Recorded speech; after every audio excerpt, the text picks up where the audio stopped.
হচ্ছে এটা কি গাধা না ঘোড়া? হ্যাঁ এই যে দাদা এটা কি গাধা না ঘোড়া? এটা ঘোড়া। ঘোড়া? হ্যাঁ ঘোড়া, ঘোড়ার বাচ্চা এটা, ঘোড়ার বাচ্চা এটা। কেমন লাগতেছে ভাইয়া? খুব ভালো লাগতেছে, অনেক সুন্দর জায়গা। খুব সুন্দর জায়গা না? প্রত্যেক বছর আসতে ইচ্ছে করে শীতের সময়। শীতের সময়টাতে বেশি, বিশেষ করে জায়গাগুলোতে ঘুরতে বেশি মজা লাগে। আসলেই জীবনে আর কতদিন বা বাঁচবো? জি জি অল্প সময়ের জন্য পৃথিবীতে আসছি, জি। একটু যদি এনজয় বা একটু যদি ঘোরাফেরা যদি না করি হ্যাঁ তাহলে তো আসলে হয় না। জীবনে আসলে শুধু কাজের মধ্যে থাকলে হবে না, হ্যাঁ, মাঝে yes, মাঝে yes. এন্টারটেইনমেন্ট করতে হবে। হ্যাঁ। ভালো ভালো জায়গা ঘুরে দেখতে হবে। দেশ বিদেশ ঘুরলে হ্যাঁ, যত হ্যাঁ। বেশি ঘুরবেন তত কিন্তু আপনার জ্ঞান বাড়বে। হ্যাঁ এটা আমার কথা। আপনি দেশটাকে এবং বিদেশটাকে যখন দেখবেন তখন হ্যাঁ। পৃথিবীটা মনে হবে আপনার কাছে অনেক অনেক সুন্দর। সুন্দর। হ্যাঁ হ্যাঁ আপনি তখন কিন্তু আপনার যে মাইন্ডসেটটা সেটা কিন্তু আপনার চেঞ্জ হয়ে যাবে। জি জি জি। তো এই জায়গাটাতে এসে অনেক ভালো লাগতেছে বিশেষ করে আমার কাছে।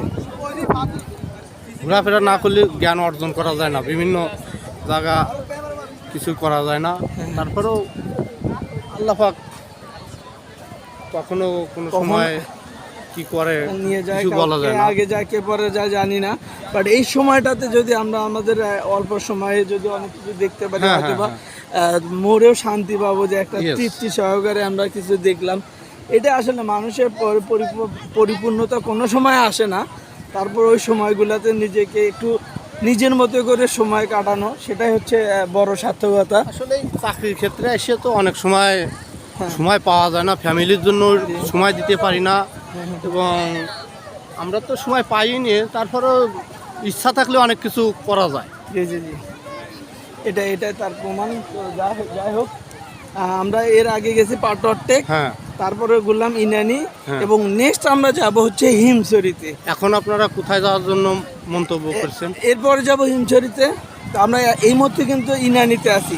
আর ইনানিতে এর আগেও আমরা আসছিলাম, ওই সময়টাতে এত বড় ছিল না, এখন একটু বালু জমে যাওয়ার কারণে কিন্তু একটু বড় লাগতেছে এবং বিশালতা। তো বাংলাদেশে মানে পৃথিবীতে এত বড় বীজ কিন্তু কোথাও নাই। জি জি জি। এটা একমাত্র বাংলাদেশে, যে বিশ্বের সবচেয়ে বড় একটা বীজ। এত বড় বীজ অন্য কোনো দেশে নেই, ভারত বলে পাকিস্তান বলে অন্য কোথাও কিন্তু এত সৌন্দর্য নাই।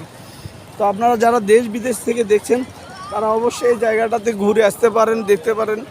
এবং আর একটা কথা হলো, বাংলাদেশে কিন্তু যদি আপনি এই যে পর্যটক আকর্ষণ করতে হবে, শুধু বাংলাদেশের মানুষদের জন্য না, বিদেশিদের জন্য কিন্তু এই জায়গাটাতে মানে যত আমরা দেখাবো তত কিন্তু বিদেশিরাও কিন্তু এটাতে আসবে এবং দেখবে, ভালো লাগবে।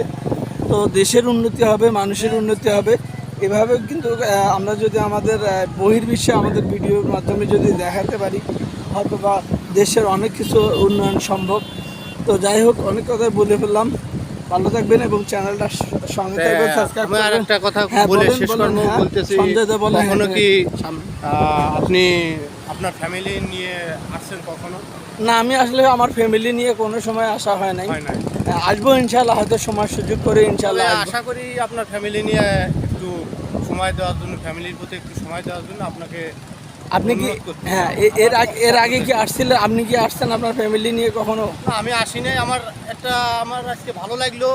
দেখি আমি যদি আল্লাহ পাক যদি আমাকে সুস্থ সবল রাখে, ভালো রাখে, তা আমি সুবিধা করে এক সময় আমার ফ্যামিলি সহকারে আমি একদিন আসার জন্য চেষ্টা করবো। সেটা সবই আল্লাহ পাকের ইচ্ছায়। জি। যদি আপনি- আল্লাহ না আনে তাহলে তো আর হবে না। আচ্ছা, যদি নতুন দর্শকদের যদি উদ্দেশ্যে যদি আপনি কিছু বলেন, কিভাবে আসলে তারা সাশ্রয় হবে এই কক্সবাজারে, একটু বলতে পারবে? আসলে এই কক্সবাজারে তো বলে বোঝানো যাবে না। আসলে খুব সুন্দর জায়গা, আমাদের বাংলাদেশের জন্য এটা খুব একটা নামকাম জায়গা। এটার মধ্যে সবচেয়ে বড় ভালো লাগছে কক্সবাজার একটা সমুদ্র সৈকত। এখানে বিভিন্ন দেশের লোকজন যদি আসে, আমরাও তাদের দেখলাম, আমাদেরও তারা দেখলো, সাগর দেখলো। খুব সুন্দর একটা আমাদের এখন যে বর্তমান যে শীত মৌসুমি চলতেছে, এই শীত মৌসুমির ভিতরে আমাদের বাংলাদেশে বিশেষ করে একটু শীতের আবহাওয়াটা কম থাকার কারণে সবাই পছন্দ করে যে আমাদের শীতটা, যে শীত আমাদের প্রচণ্ড ঠান্ডা না, প্রচণ্ড বর্তমান গরমও না, হ্যাঁ। মানে মিডিয়াম চলতেছে। হ্যাঁ, এই মানে হিসেবে এখানে আমাদের জন্য ভ্রমণ করাটা খুবই সুন্দর একটা পরিবেশ। এই পরিবেশে যদি আমি মনে করি বাংলাদেশের লোক এবং বাইরের লোক যদি বাইরের কান্ট্রির দেশের লোক যদি আমাদের দেশে এসে আমাদের সমুদ্র সৈকতে আসতো তাহলে পরে আমাদের জন্য একটা খুব আনন্দিত হইতো, আমরাও তাদের খুব করতাম, আমাদের দেশের জন্য উন্নতি হইতো এবং তাদের জন্য তারাও এসে দেখে যেত আমাদের সমুদ্র সৈকতটা, কক্সবাজারের যে সমুদ্র সৈকত বাংলাদেশের সবচেয়ে বড় সমুদ্র সৈকত। তা এখন এটা দেখে আমার নিজের ব্যক্তিগতভাবে বলতেছি আমাদের খুব ভালো লাগছে এবং আমি এই বার ধরে মানে আমি কক্সবাজার এইবার ধরে আমি 10 বার আসছি। ওয়াও মাই গুডনেস, 10 বার। এটা আসলে সবার ভাগ্যে এরকম হয় না, 10 বার আসা মানে কি বিশাল কিছু। হ্যাঁ, আমি কোম্পানির কাজেও আসছি, আমার কোম্পানির ব্যক্তিগত কাজেও আসছি এবং মানে বিশেষ করে আমার কোম্পানির ট্যুর হিসেবে আমাকে এইবার ধরে 2 বার আনলো। আচ্ছা, তার জন্য কৃতজ্ঞ।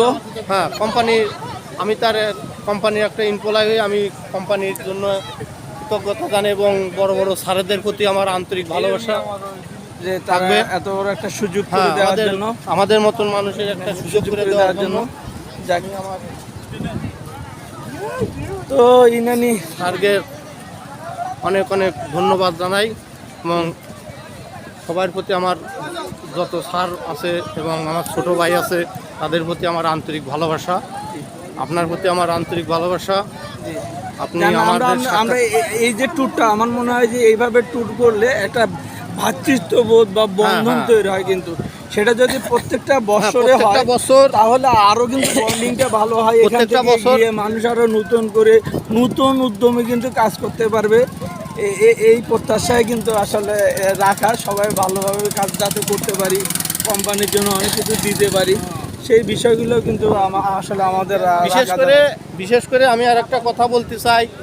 গত 21 সালে যখন একবার আসছিলাম তখন আমাদের শ্রদ্ধেয় শফিক স্যার ছিলেন, তার মাধ্যমে আমরা এই ট্যুরে আসছিলাম, কিন্তু আজকে সেই পৃথিবীতে বেঁচে নেই।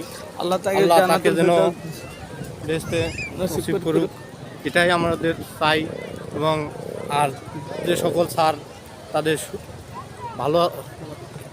যে সকল স্যার আছেন তাদের শরীর ভালো থাকবে এবং আমাদের স্মার্ট বিডি লিমিটেড কোম্পানির আরও বড় হোক এবং আমাদের স্মার্ট বিডি লিমিটেড কোম্পানির জন্য সকল এমপ্লয়ীদের প্রতি আন্তরিক শুভেচ্ছা জানাই এবং তাদের সুস্থ থাকুক, ভালো থাকুক, দীর্ঘজীবী আয়ু কামনা করি। এখন আপনাকে একটু বলার জন্য অনুরোধ। আচ্ছা, তো যাই হোক ইনানি বিচটাতে আমরা আসলাম, অনেক কিছু দেখলাম, ভালো লাগলো। তো অলরেডি আমার সঞ্জয় অনেক কিছুই বলে ফেলছে, আসলে আমার আর বলার তেমন কিছু নাই। তবে আমার মনে হয় যারা প্রত্যেকটা বছর যদি এভাবে করতো এবং তাহলে কিন্তু আরো ভালো হতো। কোম্পানির ভাবমূর্তি থেকে শুরু করে আমাদের এমপ্লয়ীদের কিন্তু কাজ করার একটা আগ্রহ বেড়ে যেত আরো ভালো বেশি। তো যাই হোক, সবাই ভালো থাকবে। আর একটা কথা আমি বারবারই বলতে চাই, সেটা এর আগেও বলছি এখনও বলতেছি, যে বাইরে বেড়ালে ঢাকার আশেপাশে যে সমস্ত জেলা আছে, বাংলাদেশের 64টা ডিস্ট্রিক্ট আছে, 64টা ডিস্ট্রিক্ট যদি মানে গরিবানা পক্ষে বলতেছি, বাইরের কথা বলবো না, বাইরে আমাদের যাদের যা আছে সমর্থন আছে তারা যায়, আর যারা মানে সমর্থন নাই, অল্প কিছু আয়ের উৎসব দিয়ে তাদের সংসার চলে, তারাও যেন একটু ঘোরাফেরা করে এবং মোটামুটি যতটুকু সম্ভব তারা যেন চেষ্টা করে। তাই এখন ঘটনা হলো যে সারা বাংলাদেশের কম বেশি সব জেলায় আমি আল্লাহর রহমতে প্রবেশ করেছি এবং সব জেলার মাটি আমি পাড়াইছি। এটাই আমার জন্য একটা অনেক কিছু বড় পাওয়া। আল্লাহ পাকের কাছে আমি হাজার শুকরিয়া করি যে আল্লাহ পাক আমার সমস্ত জেলা এই সুযোগটা করে দেওয়াতে আমার অনেক অভিজ্ঞতা বাড়ছে। আর শিক্ষার যেমন শেষ নেই তেমন ঘোরারও কোনো অভিজ্ঞতা, ঘুরলেই অভিজ্ঞতা বাড়ে এবং দেশ বিদেশে ঘুরলেই অনেক কিছু দেখা যায় যেটা আমরা অনুভব করতে পারি কিন্তু দেখতে পারি না। আমরা অনেক কিছু দেখছি আমার জীবনে, অনেক কিছু পাইছি, অনেক কিছু অনেক জায়গায় অনেক সিনারি দেখছি, অনেক কিছু দেখছি, সেগুলো আজও আমার চোখের সামনে ভাসে, তাই না? ভ্রমণ করার যে মজাই আলাদা, ভাষায় প্রকাশ করা যায় না। এটা ভ্রমণটা যে আসলে কি জিনিস, তা- যারা ভ্রমণ বেশি পছন্দ করেন তারাই এটার আসলে প্রকৃত মজাটা বুঝতে পারবেন। বুঝতে পারে, এটা ঠিক। তা আসলে এই ভ্রমণটা একটাই আমার বারবারই বলি যে অভিজ্ঞতা বাড়ে, সব কিছু দেখার, কিছু দেখতে হয় যে বাংলাদেশটা কতটুক কি পরিমাণ সিনারি আছে, কি আছে না আছে বাংলাদেশে, না ঘুরলে কিছু বোঝা যায় না। তবে যারা ঘুরিছে তারা বোঝে যায় এই জায়গায় এ আছে, এই জায়গায় এ আছে, এই জায়গায় এ আছে, ও জায়গায় এ আছে। হ্যাঁ হ্যাঁ হ্যাঁ, এই দেখেন একটা সমুদ্র সাগরের কাঁকড়া, এই যে লাল কাঁকড়া না, হ্যাঁ লাল কাঁকড়াটা উঠে আসছে, লাল কাঁকড়া। ও এখানে কাঁটা আছে আবার। এই লাল কাঁকড়ার জন্য বিখ্যাত কিন্তু এই যে। হ্যাঁ আচ্ছা, ওই যে কাঁটা প্রচুর পরিমাণে এটা কি ব্যথা করে না? এই যে জোরভাবে Wow, খেলা করতেছে ছোট বাচ্চা, এই জন্য এটা লাল কাঁকড়া বিচু বলা হয়। ছোট বাচ্চার মতন খেলা করতেছে, একেবারে খুবই ছোট আনন্দ করছি। আহ, আবার এই এটা গর্তের ভিতরে লুকে প্রবেশ যায়। করলো। ও, হ্যাঁ, এই যে ফাইনালি অবশেষে আমরা লাল কাঁকড়া দেখা পেলাম এবং লাল কাঁকড়া বিচে আসছি। Wow, এটা লুকে যাচ্ছে না। একটা পরিবেশ। আরো হয়তো বা লাল কাঁকড়া পাওয়া যাবে, কিন্তু হয়তো মানুষের কারণে, পদচারণার কারণে এরা উঠে আসে না, তাই না? জি জি জি, আসলে একটা দৃশ্য, তাই না? লাল কাঁকড়া দেখছি, খুব ভালো লাগছে।